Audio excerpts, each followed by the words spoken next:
बिहार के लोग जानते हैं कि हम हारे नहीं बल्कि हराए गए थे। हॉल की परमिशन जो है वो नहीं दी। इस वजह से लोग काफ़ी परेशान थे कि कहाँ जगह स्थल पर ये कार्यक्रम को किया जाएगा। हमने बताया कि हमारा आवास में हॉल है वो खाली है, वहीं आप जो है कार्यक्रम को कीजिए। और हमारे पास समय, क्योंकि आप लोग जान रहे हैं कि बिहार विधानसभा चल रहा है, लेकिन आज छुट्टी का दिन है। असम हो, बंगाल हो, हर जगह चुनाव है। इसलिए व्यवस्था को देखते हुए हम सब लोगों की कोशिश थी कि कहीं ना कहीं से कैसे भी थोड़े देर के लिए भी हम लोग जो है समय हम लोग निकाल करके आप लोगों के बीच आए और रविदास जी के चरणों पर श्रद्धा के सुमन जो है वो अर्पित करने का काम करें।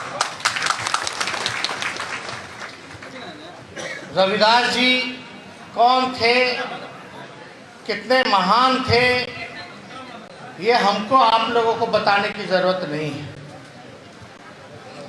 लेकिन ये हम सब लोगों का ड्यूटी है, फ़र्ज़ है कि उनके बताए हुए रास्ते पर हम सब लोगों को चलना है। उनकी जो विचारधारा रही, उस विचारधारा को अपने जीवन में हम लोगों को अमल करने की ज़रूरत है। उनके दोहे से सब लोग वाकिफ़ हैं और उनके दोहे में एक संदेश छुपा हुआ रहता है, जिस चीज़ को हम लोगों को गौर करना है और अमल करने की ज़रूरत है। इस कार्यक्रम को करने के लिए सभी लोगों ने पुरजोर जो है मेहनत किया है। हम शिवचंद्र राम जी और उनके टीम को ढेरों बधाई देते हैं कि कभी भी किसी भी परिस्थिति में वो जो है कार्यक्रम जो है वो ज़रूर कराने का काम करते हैं। इसलिए कुछ जो मांगे आप लोगों ने हमारे सामने रखा है, इस मांग को तो हम लोगों ने पार्टी का जो घोषणा पत्र होता है उसमें भी लागू हम लोगों ने कराया था।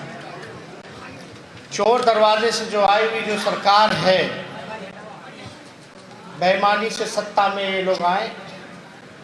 बिहार के लोग जानते हैं कि हम हारे नहीं बल्कि हराए गए थे।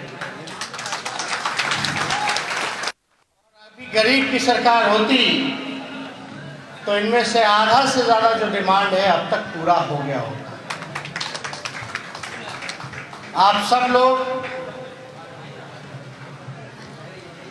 को हम ये बताना चाहेंगे कि आज बाबा साहब के लिखे हुए संविधान पर खतरा है, देश के लोकतंत्र पर खतरा है और हम सब लोगों को गोलबंद होने की ज़रूरत है, एकजुट होकर लड़ाई लड़ने की ज़रूरत है।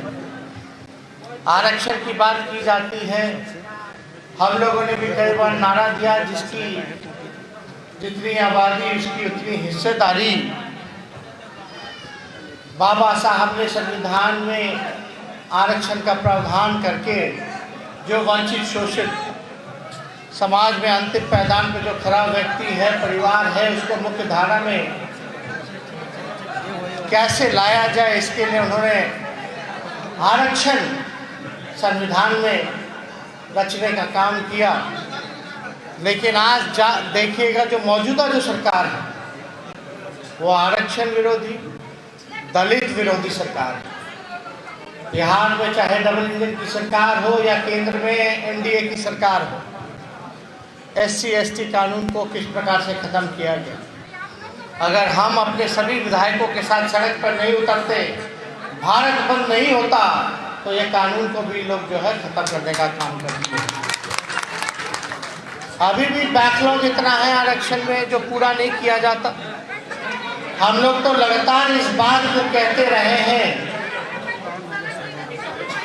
हम लोग इस बात को कहते रहे कि जो आरक्षण है उस पर ये सरकार जो है बड़ी चतुराई से हमला बोलने का काम कर रही है। जो सरकारी संस्थाएं हैं जहां आरक्षण लागू है, अब जैसे कि रेलवे देख लीजिए, एयर इंडिया देख लीजिए, BSNL देख लीजिए,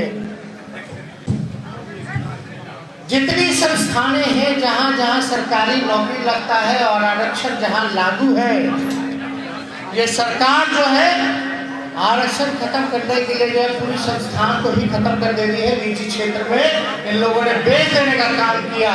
इससे आप लोगों का जो आरक्षण है वो स्वतः ही खत्म हो जाएगा। इसकी लड़ाई हम लोग लगातार पार्लियामेंट से लेकर के सड़क तक लड़ रहे हैं। हम लोग लगातार सरकार को घेरने का काम कर रहे हैं कि जितना रेलवे है आप सब जो है निजीकरण कर रहे हो, BSNL को निजीकरण कर रहे हो, एयर इंडिया को निजीकरण कर रहे हो, तो कम से कम आप लोग बेचने का काम कर रहे हैं सरकारी संपत्तियों को, संस्थानों को। तो हमारी ये मांग है मौजूदा सरकार से कि निजी क्षेत्रों में भी जो है आरक्षण को लागू किया जाए, ताकि जो हमारा कुछ दलित समाज है, वंचित समाज है, उसको हम लोग मुख्यधारा में लाएं। समय का अभाव है, 12:50 में हमको फ्लाइट पकड़ना है, लगातार एयरपोर्ट से कॉल आ रहा है। हम लोग चाहेंगे कि ये कार्यक्रम जो है आप लोग अस्थिर से इत्मीनान से बैठ करके जो है कार्यक्रम को चालू रखें। और सभी यहाँ अन्य वक्ता हैं, सब लोग जो है अपनी बातों को, अपने विचारों को आप लोगों के सामने रखेंगे। उसलिए ज़्यादा समय ना लेते हुए अगले बार ज़रूर हम लोग जब मिलेंगे कार्यक्रम में तो इसको और बड़े तरीके से धूमधाम से हम लोग बनाने का काम करेंगे। एक बार पुनः मैं सभी लोगों को धन्यवाद देता हूँ, आयोजकों को धन्यवाद देता हूँ और अपने बातों को यहीं समाप्त करता हूँ। जय हिंद, जय बिहार।